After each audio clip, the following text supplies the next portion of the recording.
Bom dia a todos. Vocês estão sabendo do tema de hoje, emoções e autoconhecimento. O enfoque espírita do assunto foi abordado na leitura do Sérgio, quando ele disse: bem-aventurados os que choram, porque serão consolados. No decorrer do estudo nós vamos entender melhor a leitura que ele fez. Falando em emoções, vamos começar pela tristeza. Talvez seja a que mais faça, as pessoas sofrerem nesse planeta. Vamos aqui começar com uma reflexão da Sueli Caldas, do livro Transtornos Mentais, uma história real, que diz o seguinte: determinada senhora viu-se, de um instante para o outro, acometida de uma tristeza inexplicável.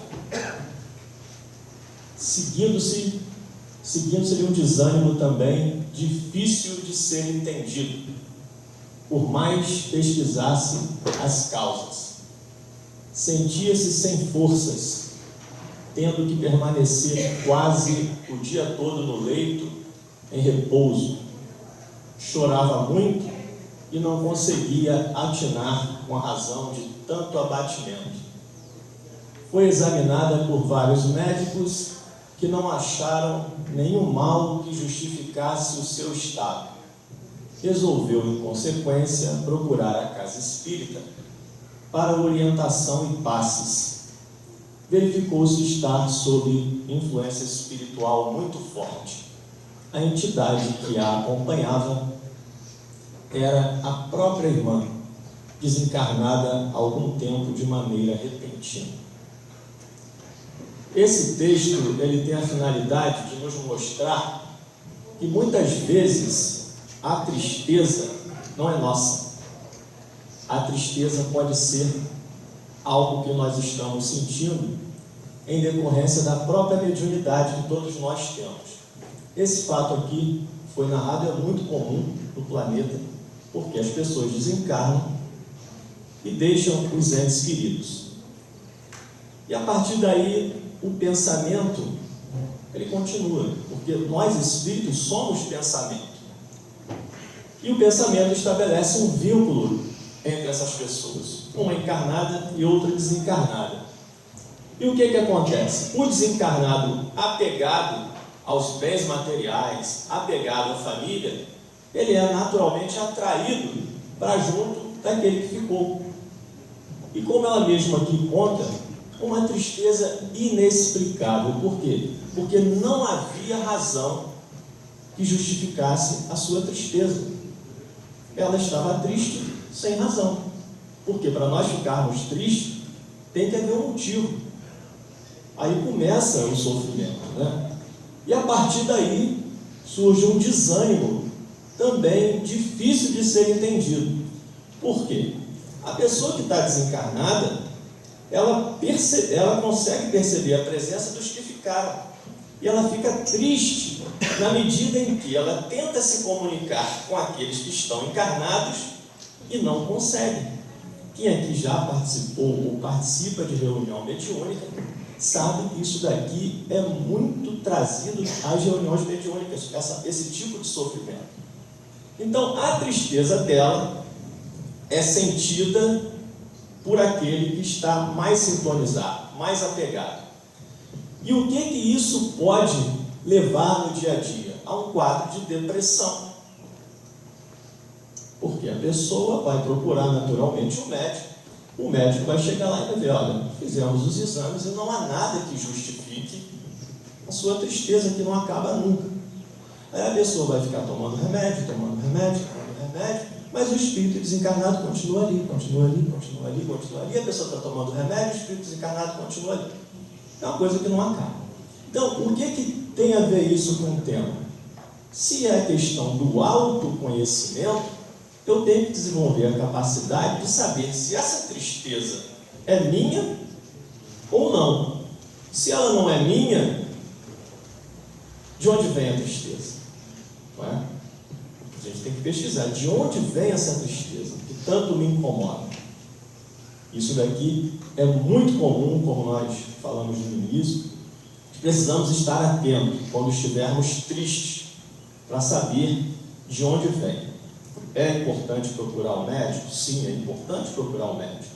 Mas também, como aqui foi relatado no caso, uma ajuda espiritual também é importante, porque se nós ficarmos pensando que apenas as casas espíritas são capazes de resolver esses problemas aqui, estamos enganados. Uma pessoa de outra religião, frequentando a sua religião de boa fé, né, querendo se melhorar, os espíritos também trabalham nas outras religiões.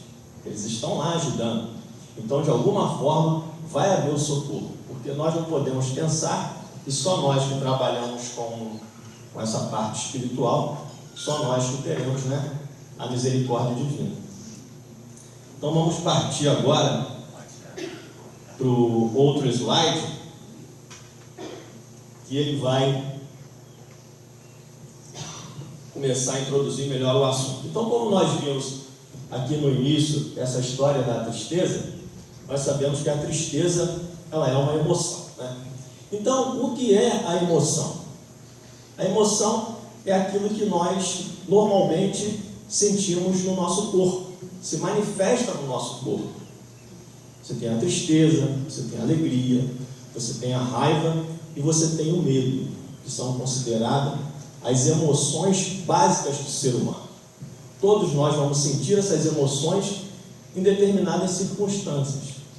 Cada circunstância vai provocar em nós uma tristeza, ou uma alegria, ou uma raiva, ou medo. Agora vem a grande pergunta: qual seria a origem das emoções? O que eu estou querendo dizer? Por que o ser humano tem emoções? Numa determinada palestra que eu fiz aqui, eu fiz um quadrinho evolutivo, que nós demonstramos que Deus cria o princípio espiritual, onde? No reino, quem lembra? Reino mineral, não é? Ele passa um período no reino mineral, milhões de anos, o princípio espiritual está lá no reino mineral. Aí depois esse princípio espiritual ele passa para o reino vegetal, passa também milhões e milhões de anos nesse reino. Aí depois ele migra para o reino animal. Quando o princípio espiritual está no reino animal, ele adquire as emoções e os instintos, e o instinto. Todos nós que temos animais conseguimos perceber as emoções nos animais: a alegria, a tristeza, a raiva e o medo. Todos eles precisam dessas emoções. Por quê? Porque lá já existe um instinto de sobrevivência, um instinto de defesa, um instinto de demarcar o seu território. Então eles vão precisar trabalhar com o instinto e com as emoções. Só que depois de um determinado tempo, milhões e milhões de anos também, estagiando no reino animal, como está lá no livro dos Espíritos, o animal, já nesse estágio, ele migra para o reino dos homens. O princípio espiritual se torna espírito. E a partir dali, ele adquire o quê? A razão, que fica disponível, a inteligência também disponível para evoluir, né? A própria inteligência, mas ele traz como conquista evolutiva as emoções. Então é isso que justifica no nosso comportamento a predominância das emoções, porque ainda é o que? É o que está de mais forte em nós. É uma conquista completa. Nós já vivenciamos no reino animal esse estágio das emoções e trazemos para nós que precisamos delas, né? E trazemos também um instinto junto. Só que agora, quando chega no reino dos homens, nós, com o livre-arbítrio, com o conhecimento, com a inteligência, nós vamos ter que aprender a desenvolver a inteligência emocional, que é o quê? Que é domar, que é controlar essas emoções, para que nós possamos o quê? Definitivamente deixar aquelas influências do reino animal como uma questão apenas de passado. Porque se nós formos observar o comportamento do ser humano, ele é ainda muito animalizado, muito instintivo, né? Então a gente passa agora para o próximo slide e a gente vai voltar ao estudo da tristeza, Só para a gente dar uma fechada teórica, para a gente entender melhor.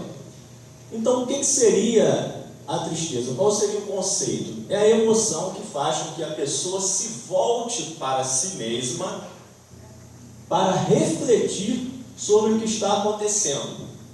Surge normalmente quando há perdas. Eu coloquei perdas entre aspas porque, pelo primeiro exemplo, a gente acha que quando uma pessoa desencarna, nós perdemos a pessoa. E a doutrina espírita vem nos dizer que não existe perda. Existe o quê? Apenas uma separação temporária, porque aquela pessoa que foi, tirando a exceção do suicídio, né, que nós sabemos que quando ela tira a própria oportunidade de estar evoluindo, é porque chegou o momento daquela pessoa desencarnar. Então, perda, de fato, não existe. Então, a gente começa a perceber que a tristeza, quando ela chega, se a pessoa tiver esse conhecimento de que está apenas havendo uma separação, essa emoção vai surgir, mas ela depois vai ter que desaparecer, porque é assim que tem que ser. Quando uma pessoa desencarna, não é para a pessoa ficar meses e anos triste, porque não é uma situação de equilíbrio, né? Então, quando nós conseguimos entender que não há perdas, como algumas religiões entendem, né? Olha, fulano morreu, o corpo está ali debaixo do chão e ele está ali. Aí muitas pessoas ainda, né, pensando dessa forma, acreditam que o corpo está ali. Mas na realidade quem está ali é o quê? Nem mais o corpo está, porque o corpo se decompôs, se misturou com a terra, não tem nem mais nada ali. Restaram apenas os ossos, quando o corpo, né, vai para o túmulo. Então, essa ideia de saber que não há perdas mesmo, que apenas uma separação, já ajuda muito em quê? Em você passar pelo aquele sofrimento, né, da separação de uma maneira mais equilibrada. Então, é justamente agora quando nós vemos que na doutrina espírita, comparando com outras religiões, em que o sofrimento decorrente de um desencarne é mais equilibrado. Quando nós percebemos uma pessoa sofrendo muito, ou em depressão, por exemplo, pela morte de um ente querido, procure saber a religião daquela pessoa, a fé que ela professa. Ela não tem essa ideia, né? Aí o sofrimento se torna maior.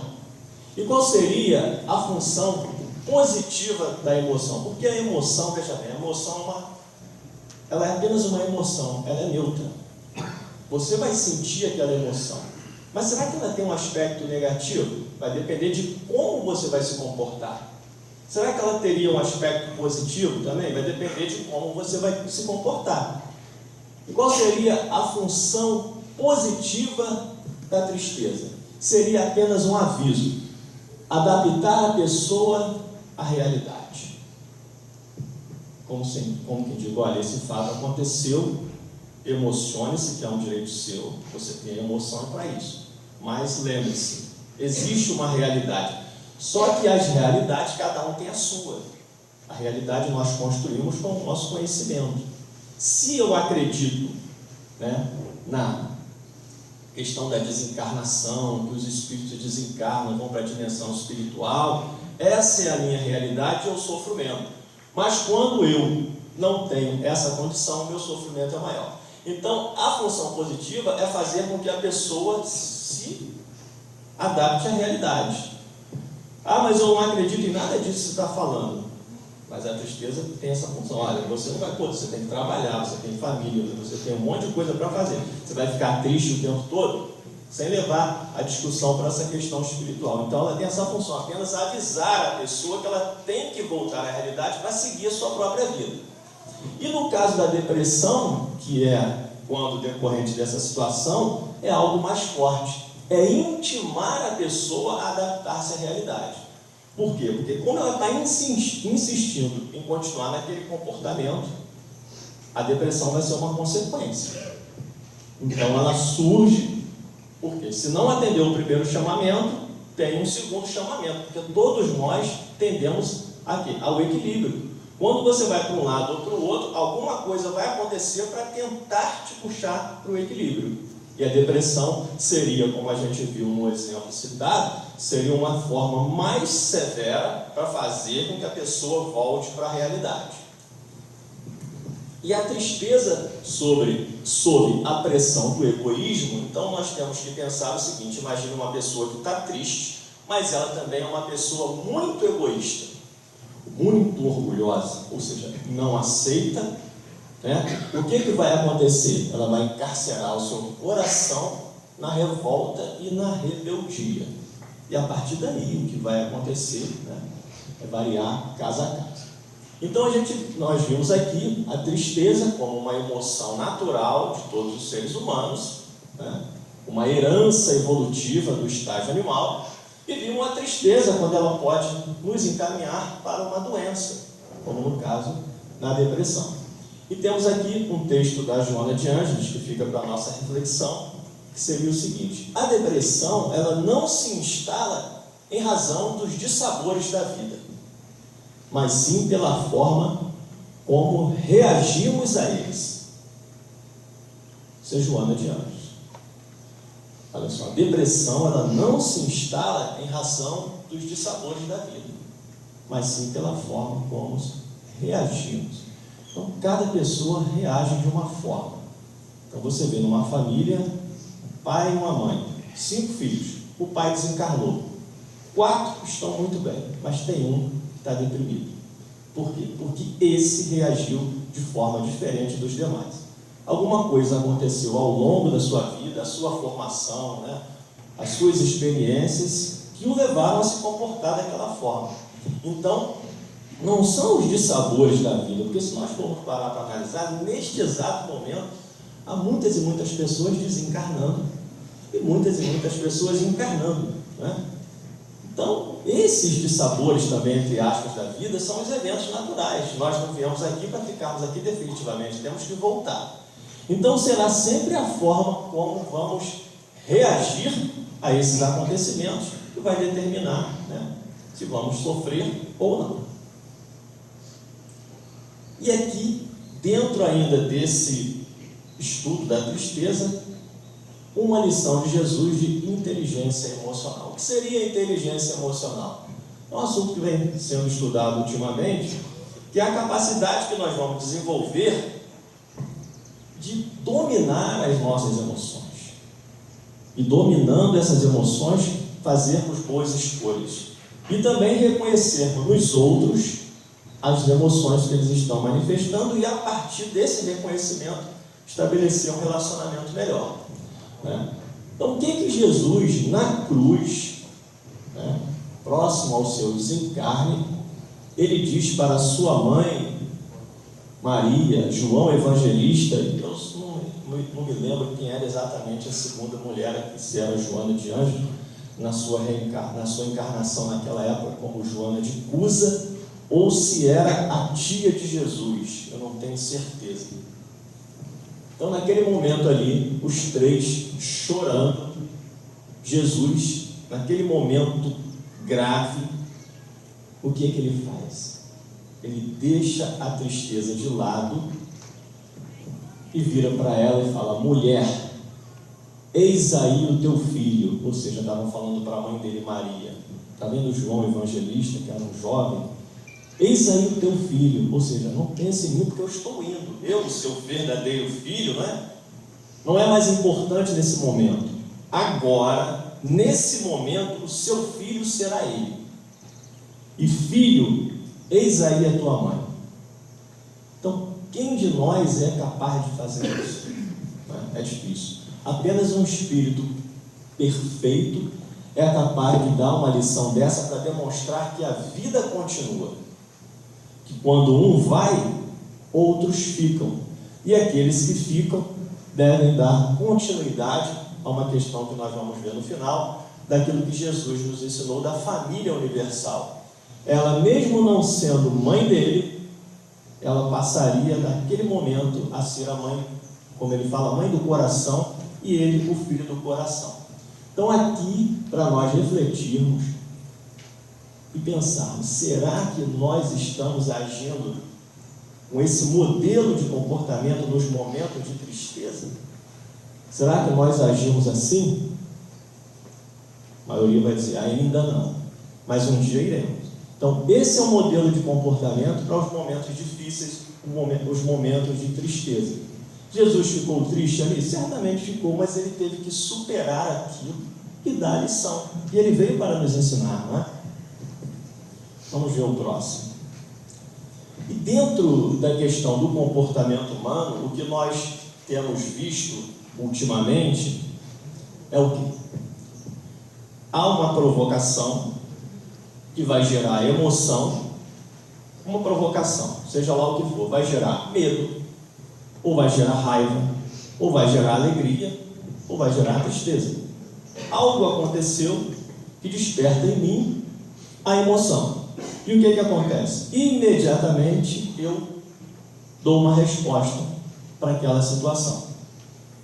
O que é que está faltando no comportamento humano, e que a doutrina espírita vem explicar, para melhorar isso, entre a emoção e a resposta? Alguém sabe o que está faltando para melhorar o nosso comportamento, para que nós possamos desenvolver a inteligência emocional? O que está faltando é o quê? É a reflexão, é o pensar, sentir a emoção. Houve a provocação, eu sinto a emoção, e não reagir imediatamente como fazem os animais. Quando você provoca um animal, ele sente a emoção e reage, como um instinto de sobrevivência ou instinto de defesa. É como nós agimos. Reagimos imediatamente. Mas por que o animal reage imediatamente? Porque ele é um ser irracional, ele não pensa. Então ele tem que reagir. Mas nós temos o quê? O pensamento, porque já somos seres humanos.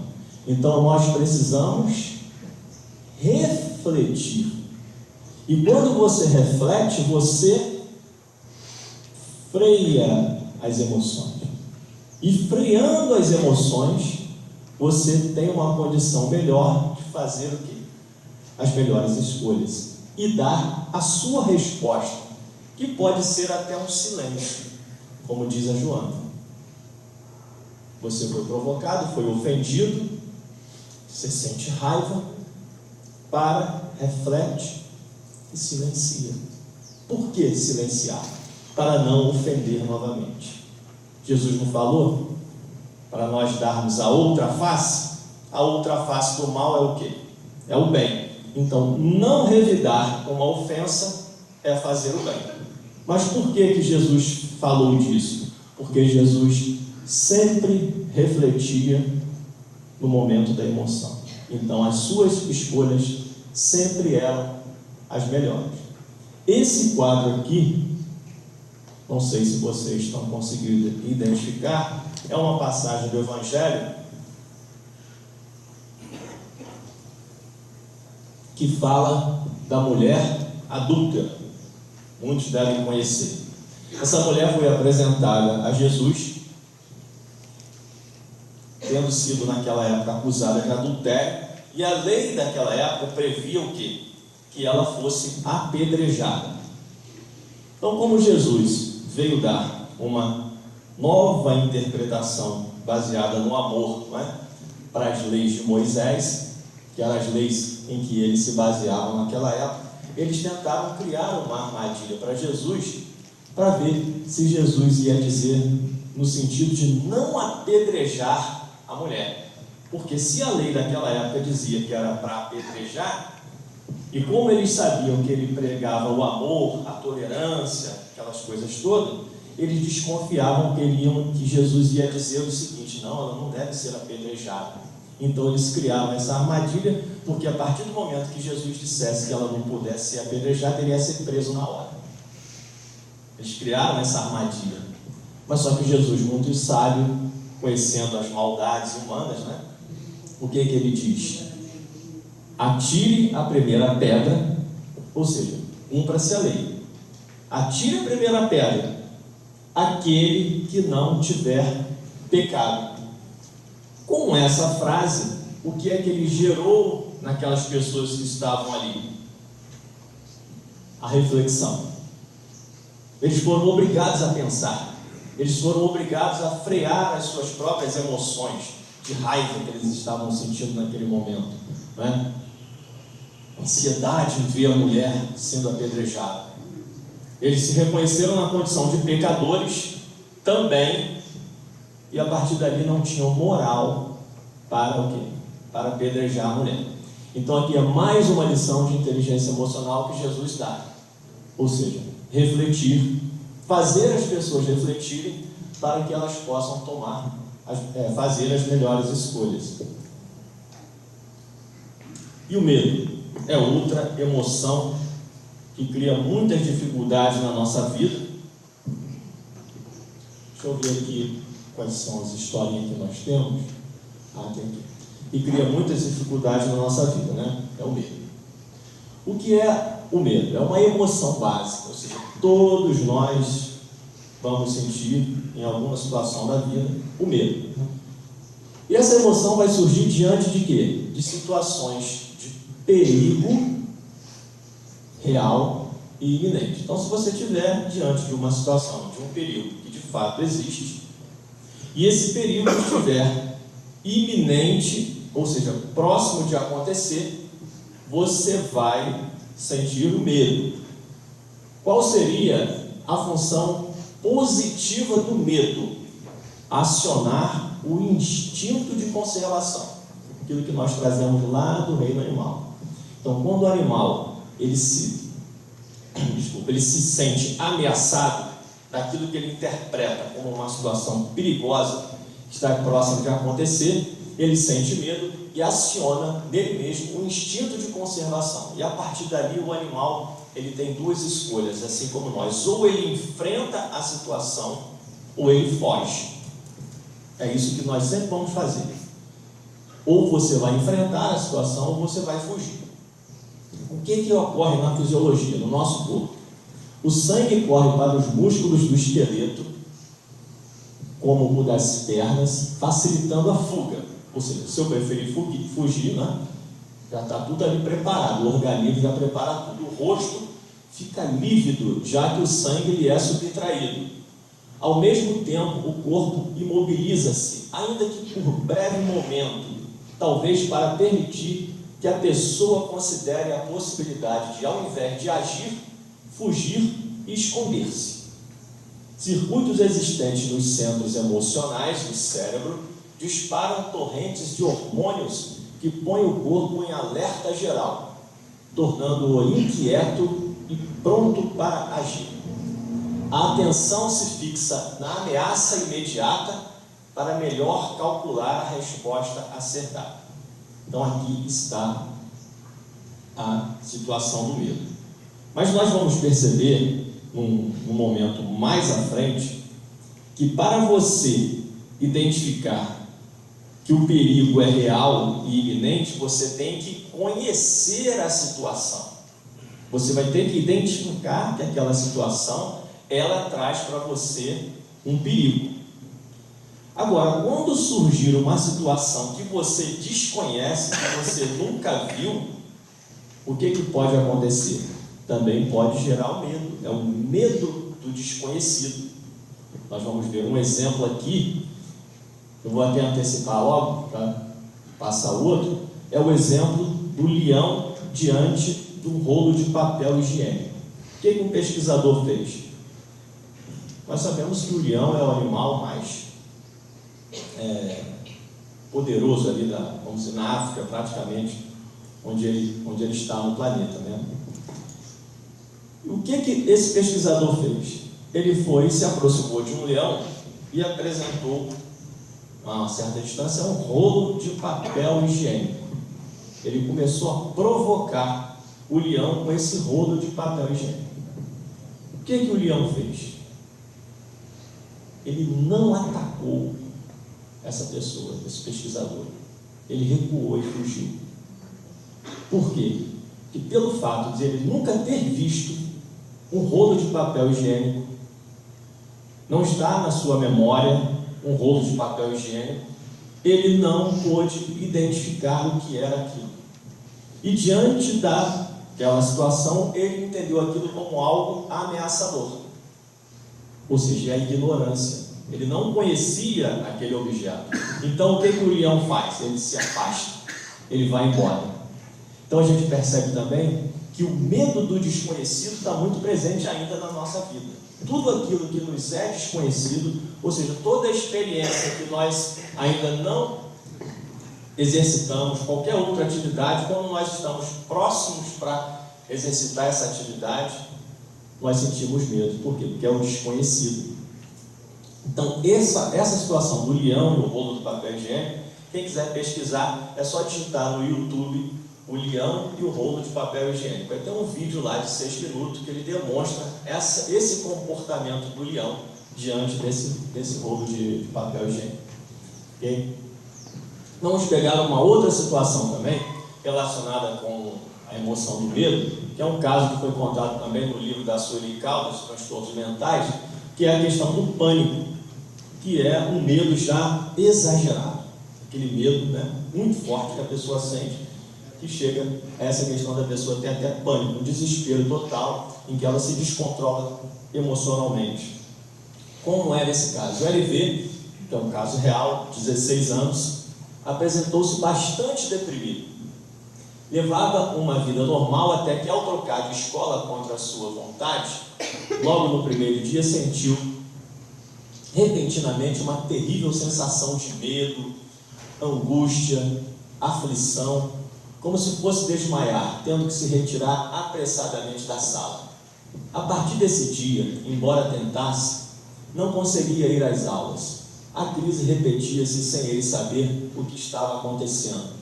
Passou a ter medo de sair de casa, fechando-se no quarto, tendo crises de choro, insegurança e profundo abatimento. Então aqui nós vemos um quadro de total descontrole emocional, medo, tristeza, angústia, aflição. O que estava acontecendo com esse jovem? Levado o caso para a reunião de desobsessão, verificou-se ser o quadro resultado de influência espiritual. Uma entidade perseguidora visando especialmente atingir ao pai, mas com assédios ao filho para desestruturar a família, inclusive jogando o pai contra o filho. O perseguidor foi encaminhado e 6 meses depois a vida do jovem voltou ao normal. Por que eu trouxe esse caso aqui? Para que nós possamos entender que em algumas situações dessa aqui, que se apresentam para nós, não em todas, se você for pesquisar a origem desse medo, o medo não se justificava para aquele rapaz, como conta aqui a história. Era o quê? Era resultado de uma influência espiritual. A própria presença da entidade perseguidora, ele sentia aquela presença e inconscientemente ele sabia que era um perseguidor que ele queria fazer mal. Então ele sentia um desespero de não ter recursos para se livrar daquela situação e acaba gerando esse quadro aqui no comportamento do jovem aqui. Vamos passar para um outro aqui.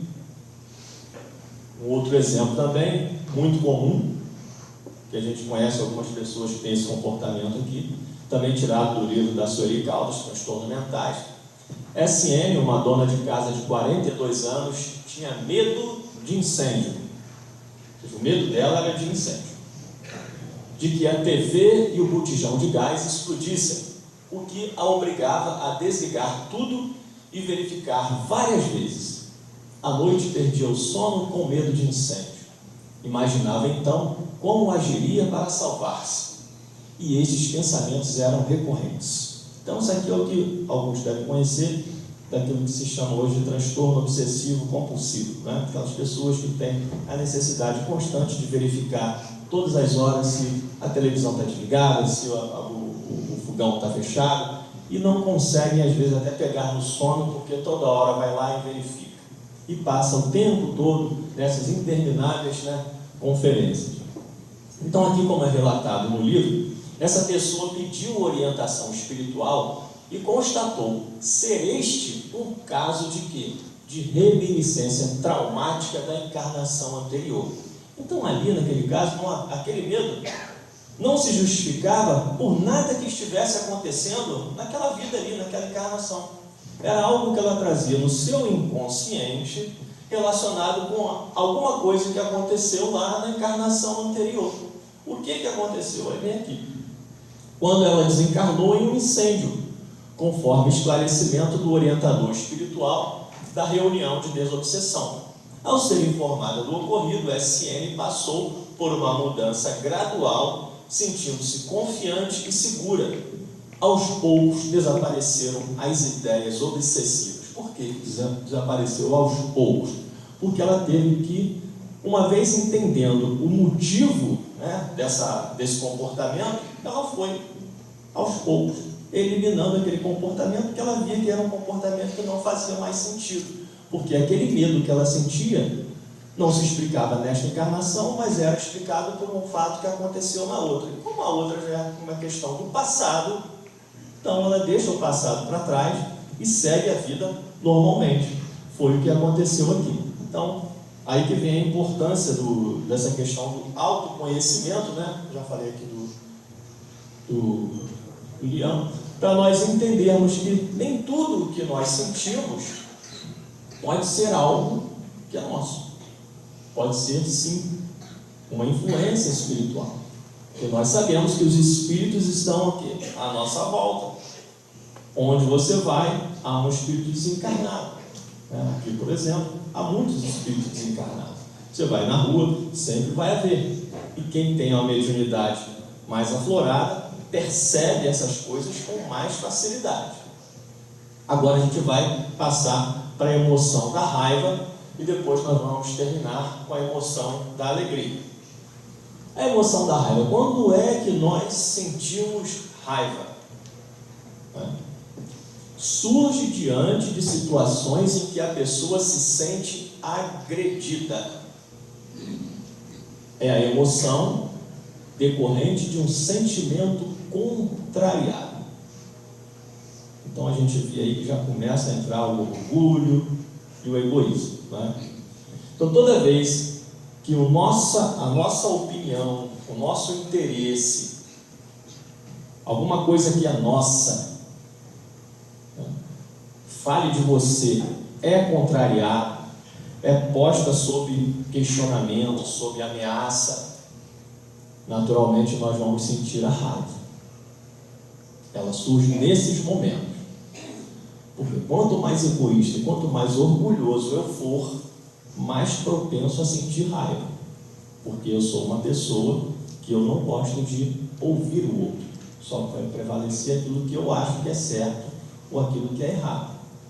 Agora, quanto mais humilde eu for, mais propenso estarei a ouvir o outro, a tentar reconhecer se o erro está comigo mesmo.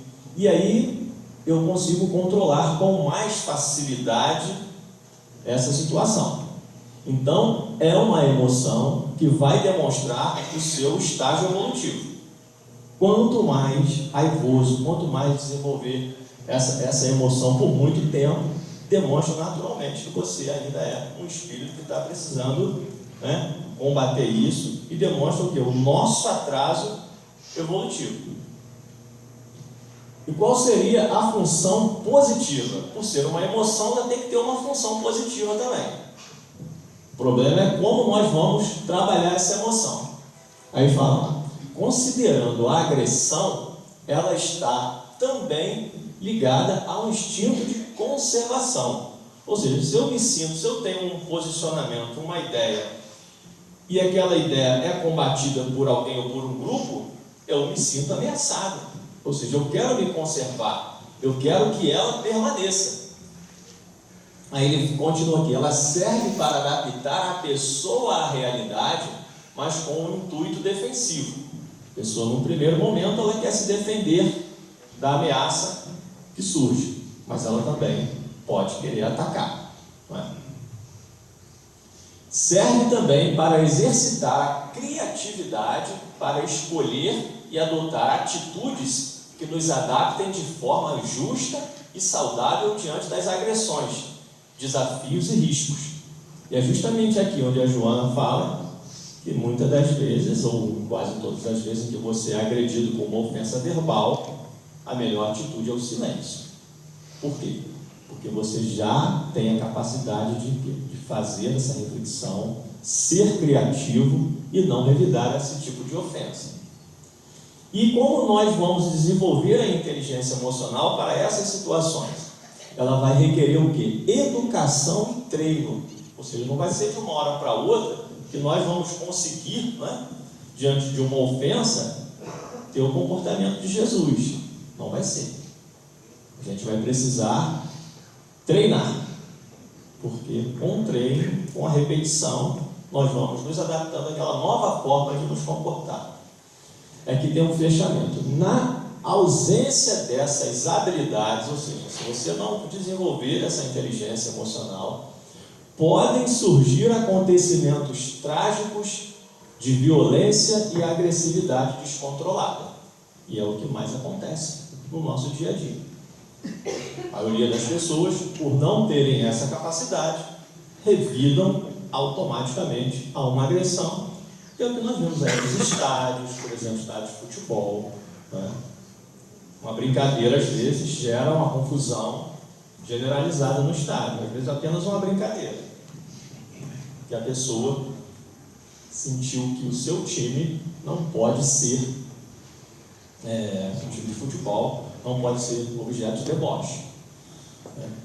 E aqui tem uma outra questão que está relacionada com esse assunto da raiva. Eu não sei se vocês já viram nos filmes, normalmente a gente vê essas passagens nos filmes, que é o que aconteceu com os vendedores do templo, quando Jesus esteve no templo, e a gente percebe que houve uma confusão generalizada, e os filmes que a gente vai vendo, Jesus está derrubando tudo, está soltando os animais, está fazendo aquela confusão. Teria sido um momento de raiva de Jesus.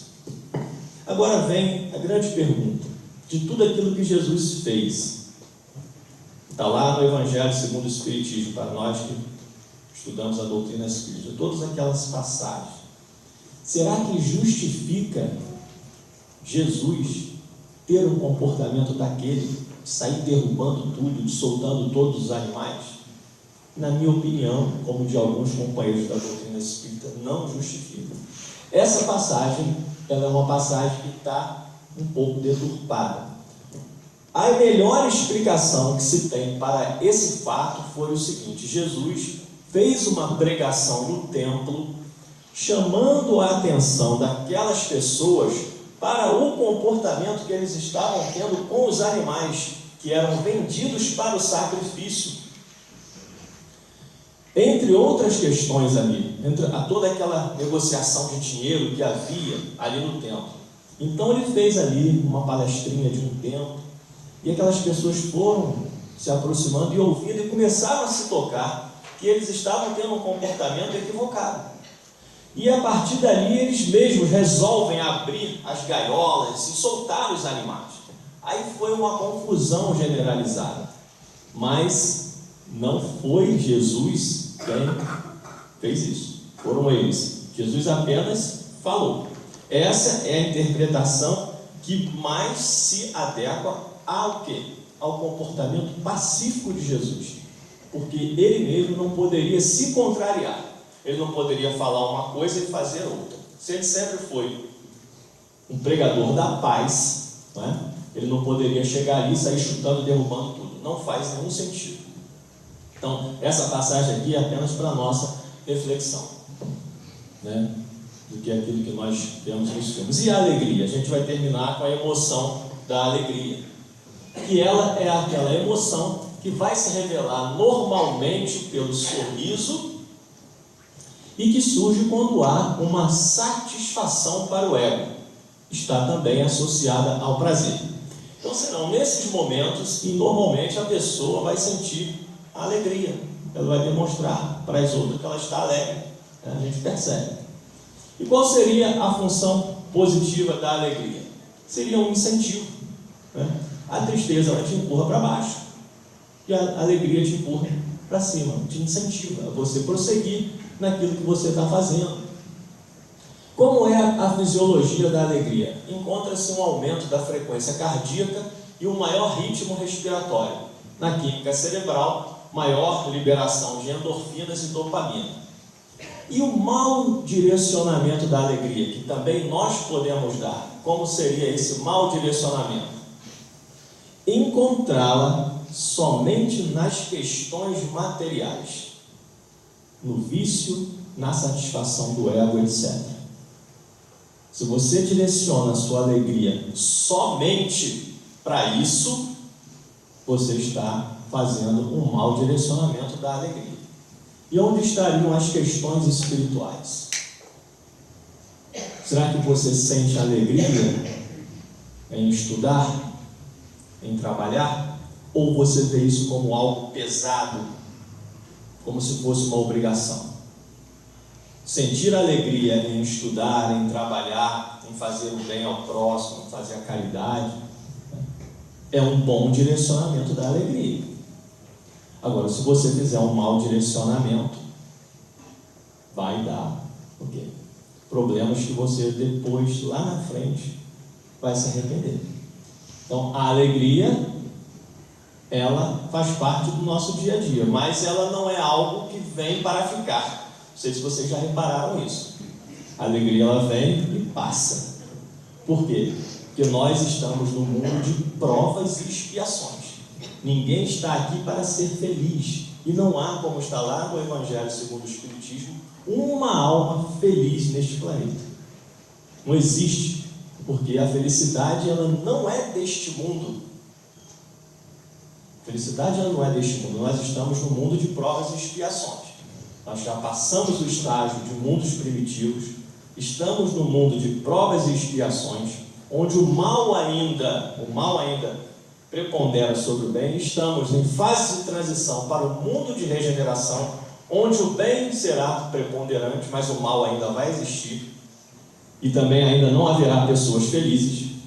E depois vem os mundos superiores, e depois os mundos felizes. Lá naquele estágio é que nós encontraremos a verdadeira felicidade.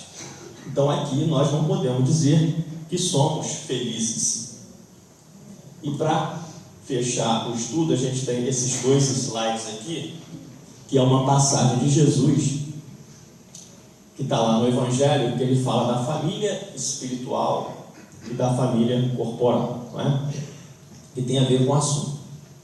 E tendo vindo para casa, reuniu-se ali tão grande multidão, que eles nem sequer podiam fazer sua refeição. Sabendo disso, vieram seus parentes para se apoderarem dele, pois diziam que perdera o espírito. Entretanto, tendo vindo sua mãe e seus irmãos, e conservando-se do lado de fora, mandaram chamá-lo. Então Jesus estava lá no ambiente, reunido, e de repente chega a sua mãe e os seus irmãos à procura de Jesus. Qual seria a atitude de um de nós quando sabemos que a nossa mãe ou nossos irmãos estão ali na porta me chamando? Vamos ficar o quê? Alegres, porque são os nossos parentes, né? Então vamos lembrar daquela atitude de Jesus que ele teve na cruz, no momento de tristeza, como ele se comportou, e aqui agora no momento em que em tese é um momento de alegria, em que está a sua mãe e os seus irmãos o chamando lá na entrada. Aí ele fala assim: ora, o povo se sentaram em torno dele e lhe disseram: tua mãe e teus irmãos estão lá fora e te chamam. Ele lhe respondeu: quem é minha mãe e quem são meus irmãos? Então ele aproveitou um momento de alegria para dar mais uma lição. E perpassando o olhar pelos que estavam assentados ao seu derredor, disse: eis aqui minha mãe e meus irmãos. Pois todo aquele que faz a vontade de Deus, esse é meu irmão, minha irmã e minha mãe. Então Jesus estava querendo dizer que toda a humanidade é uma família só. Era isso que ele estava querendo dar, essa lição, para que todos se vissem como irmãos, porque naquela época era muito forte essa questão de separação entre quem não era da família, quem era o estrangeiro. Havia isso muito forte. Jesus trouxe essa mensagem para eles refletirem. O judeu, o povo judeu, onde Jesus está, era um povo que acreditava num Deus único. Se é um Deus só, Ele é Pai de todos, e todos nós somos irmãos. Então havia ali um terreno propício para Jesus falar isso. Porque ele não poderia chegar e falar para os romanos, seria debochado. Os romanos acreditavam em quê? Em vários deuses. Então não era lá que ele ia pregar, era ali para eles, né? Então ele aproveitou o momento de alegria para dar essa lição da humanidade inteira. E aqui a gente fecha, só voltando aquilo que eu falei no slide anterior, a diferença entre a alegria e a felicidade. A alegria é uma emoção que nós vamos sentir em determinadas situações, como nós vimos. Ela vem e passa. Não há como ela ficar indefinidamente, porque a própria natureza do planeta, por ser um planeta de provas e expiações, vai chegar um momento que vai ocorrer um sofrimento, uma decepção, que vai quebrar aquele ciclo, né? A alegria ela não é definitiva.